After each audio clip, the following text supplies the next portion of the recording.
Hey there.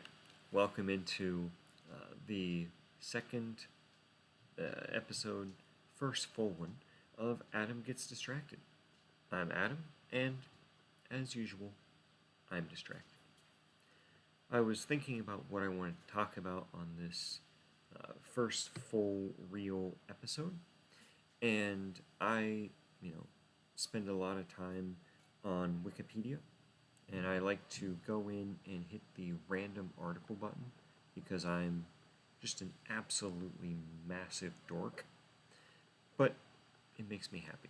And so I like to go on there, and I had seen this article a while back, and I really thought it was super cool and interesting, and so um, I try to talk about it to my family members, but none of them care, and so you're the lucky ones. You get to hear. Now, hopefully you'll stick around and listen to it. Maybe even subscribe and like and comment and share and all those good things. If not, I can't do anything about that. I'll still tell the story one way or the other. So hopefully this is a good one. It takes place on the island of Greenland. So Greenland is, of course, the largest island in the world. It is almost completely covered in pack ice. It is a very low population. It is home to wildlife. It's home to, at one point, large populations of Inuit. For a while, it had a couple Norse Viking settlements. It's a really fascinating place. But this story takes place in 1959. It's where it begins. 1959 in Greenland, or as the Golden Girls would say, picture it, Greenland, 1959. By the way, I love the Golden Girls. I was raised, my mom would, already I'm distracted. My mom would fix dinner, and I would sit there and watch the Golden Girls reruns on Lifetime television for women. Uh, I've seen them all a bunch of times. And I stand by that. I make no apologies. I'm proud of that part of my life. I am not ashamed of it. But I digress. Rapidly. So we are talking about Greenland in 1959. Two young men pose for a photo. They are about 3/4 of the way up the northwest coast of Greenland, and they are out on the pack ice posing in front of a giant excavator.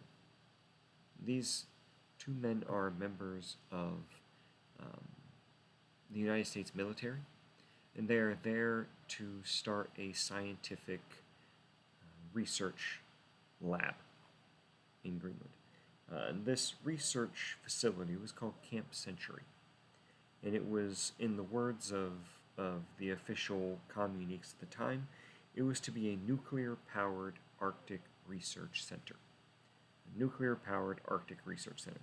It's 1959, and so the idea that they would have this camp would be that they were going to burrow down under the pack ice in Greenland. So the pack ice in Greenland is anywhere from 100 feet thick to almost 2 miles in other places. On average, it's about 1.5 miles thick. This particular portion was about 100 feet deep, and so they were going to dig down under the pack ice and build this underground city, 100 feet under the pack ice. And they did. They built what was called Camp Century. And they made these massive tunnels, tunnels that were big enough that they put whole prefabricated buildings in there. Men lived down there. They had sleeping quarters, labs, offices, barber shop, laundry facilities, a library, warm showers, an entire nuclear reactor that was down there for power. And the whole purpose of this was to be a research station. So they took the first ice core samples that went all the way down to the bottom of Greenland's pack ice. They wanted to see how humans did under polar conditions, under Earth conditions, maybe even getting some idea of how humans could live in space. Remember, this is 1959, so this is 10 years before humans went to the moon. Right? So they said, we're going to use this incredible area and learn everything we can about it. And so they built these enormous tunnels. They made them larger than they needed to be because they assumed that the pack ice above would eventually compress the tunnels. And so they built it bigger than it needed to be so that it would factor in some compression. And they said, you know what, we think we can get 10 years out of this research facility before it becomes untenable to still live there. And that's what they did. They built Camp Century. They began constructing it in 1959 and began work on it. Now, as with most things that have to do with government and military, things were not quite as they seemed. So 1959 was the height of the Cold War between the United States and the Soviet Union. 1959 would be 1 year before the 1960 presidential election between Republican Richard Nixon and Democrat Robert F. Kennedy. John F. Kennedy. One of those two. John F. Kennedy. And tensions were running really high between the United States and the Soviets. And John F. Kennedy, got it right that time, was running under what he referred to as the missile gap. Now, the missile gap was this theory that the Soviet Union was way, way, way ahead of the United States in terms of nuclear missiles. And JFK said that President Eisenhower had been asleep at the wheel and the Soviets had gotten all these extra missiles and we were falling behind and we were in danger. Now, it would turn out that the opposite was true. Actually, the United States was way ahead of the Soviet Union in terms of missiles, but no one knew that at the time, and even if they did know, they probably would have ignored it because they wanted what they wanted. So the military decides we want to use Camp Century as cover for something else, something that they called Project Iceworm, because what military activity doesn't need a cool code name, right? So this was Project Iceworm.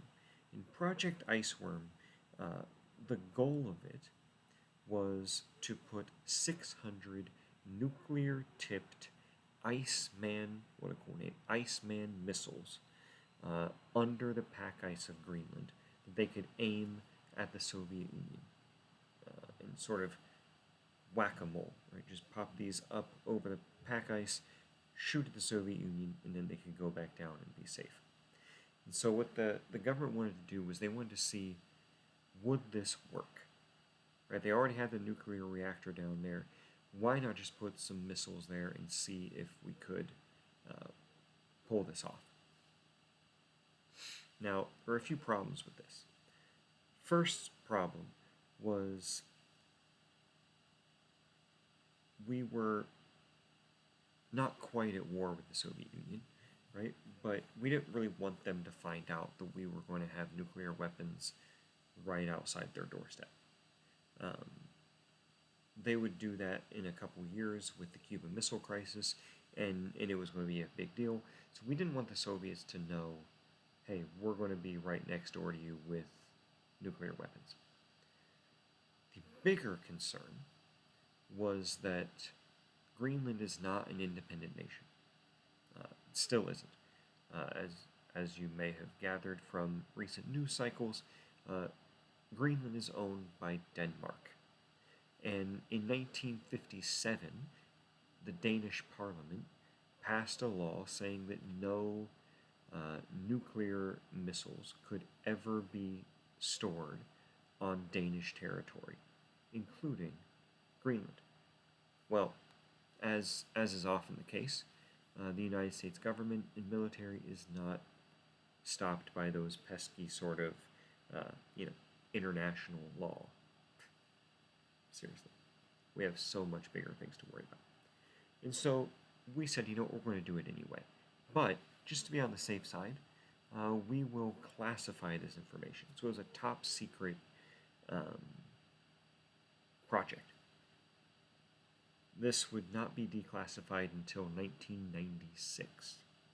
Right? This is how we know these things now because it's been declassified. But at the time, it was not. And so they never actually put any missiles into Camp Century, but they ran some tests and they began preparations and plans. Of course, things didn't quite go as planned. It was about 1964 that they had to take the nuclear reactor out due to some maintenance issues, and in 1966 they realized that the tunnels, remember I talked about how they had been built extra big so that they could compress?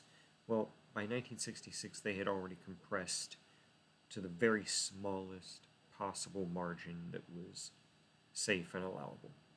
And so in 1966 they said, this has been fun, thanks for the memories, Greenland, but peace out, we're going to leave. And in true American fashion, we just left all our stuff under the pack ice and said, it'll be fine. What could go wrong? And so eventually the pack ice came in and crushed Camp Century, and it remains in pieces somewhere under the pack ice in Greenland. To this day, 2025, it is still there in pieces under the pack ice. Story over, right? End of story. No harm, no foul. Not quite. In 1968, there is another United States air base on the island of Greenland. It is called Thule Air Base. Thule. Thule Air Base. Thule, by the way, was a semi-mythical northern land that ancient Greeks had talked about. I'm sorry. I'm distracted. Rein this back in. So, 1968, Thule Air Base. A American B-52 bomber was out on a routine flying mission from Canada and the United States up over the Arctic. And this particular B-52 was carrying 4 nuclear warheads. And in the course of the flight, a fire broke out in the cockpit. Now, fire in the cockpit, never a good thing on an airplane. It is an especially bad thing when that airplane is carrying nuclear warheads.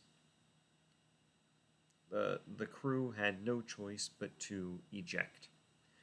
6 of them ejected. 1 remaining pilot tried to eject, wasn't able to, and died. And the plane crash landed off the west coast of Greenland. When it did so, it exploded, and the nuclear warheads leaked, spreading nuclear radiation over Greenland and part of the North Sea. This was a big deal. This was not received well, as you can imagine, by the people of Greenland or Denmark. But it was cleaned up, dealt with, everyone moved on.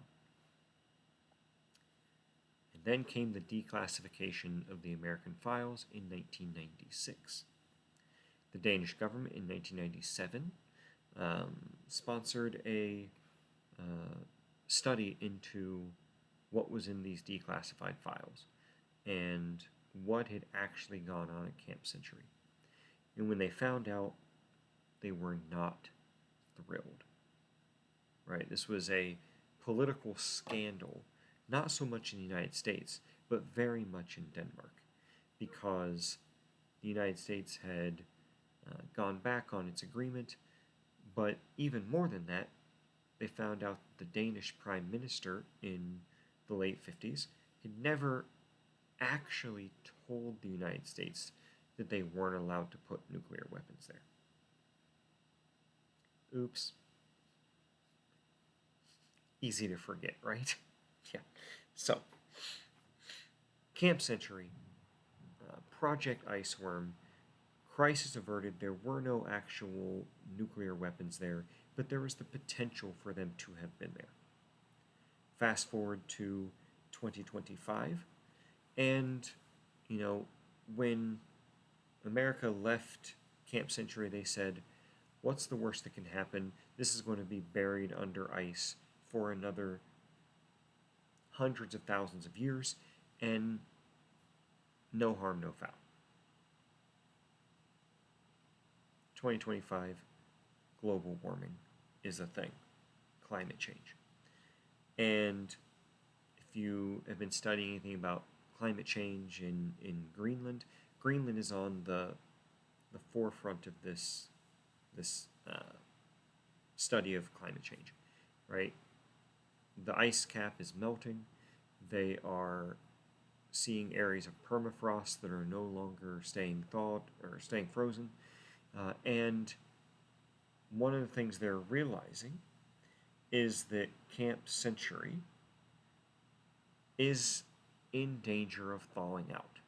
The ice above it is in danger of thawing out, which could leak radioactive waste from the reactor that was taken out, toxic waste from the building materials, and human waste from the people who lived down there and didn't exactly flush their byproducts anywhere but right back into the base. And so this 65-year-old base is now in danger of leaking radioactive, toxic, and human waste into the ground and water around Greenland. Not good. Not good at all. But all of that came about from a scientific camp 100 feet under the pack ice in Greenland in 1959, which I think is a pretty interesting story, right? I think so. Maybe you don't. Do you? Do you think this is an interesting story? If you do, comment, and let's try something new, okay? If you're still listening to this point, God help you, because I don't know that I would still be listening if I wasn't talking. But if you're still listening, I appreciate you. Again, subscribe, like, comment, all that stuff. And what I'd love to hear is, what would you like to hear me get distracted about next? Right? I've got ideas, obviously. Between now and next Tuesday, I could have any number of things pop into my head. For example, on the topic of Greenland, we're going to go ahead and finish with this. When I was reading about Camp Century, not long after I saw a news story about the sighting of a Greenland shark. Now, Greenland sharks are one of, if not the largest species of shark, and they are the oldest living, they have the longest lifespan of any vertebrate on Earth. They live between 250 and 500 years, which is mind-boggling. What's even more mind-boggling is not only are they huge, not only can they live up to 500 years, they're sharks who give live birth, which is not typical of fish, and the gestation period, well, first of all, they reach sexual maturity when they're 150. So they don't reproduce until they're 150 years old, and then they carry their gestation period. The mother is pregnant for 8 to 18 years. Years. Imagine, um, instead of your 18-year-old just being in your house all those years, them being inside of your body all those years. Um, that's nuts, right? That these things exist off the coast of Greenland, all the way down, sometimes into the Gulf of Mexico, into the Gulf of Mexico. Um, but these things are massive and old and just existing in the waters off of Greenland. What else is out there? What else is in there? I mean, off the coast there are 500-year-old sharks. Inside Greenland itself is the bones of a former nuclear base. Like, this is wild stuff, and I love that our world is full of it, and I want to explore it, and I can never get enough of um, hearing and sharing these stories, and I hope you enjoy that, and I hope you join me next time. Next Tuesday, I'll be back with something um, completely different, because I'm distracted. Onward.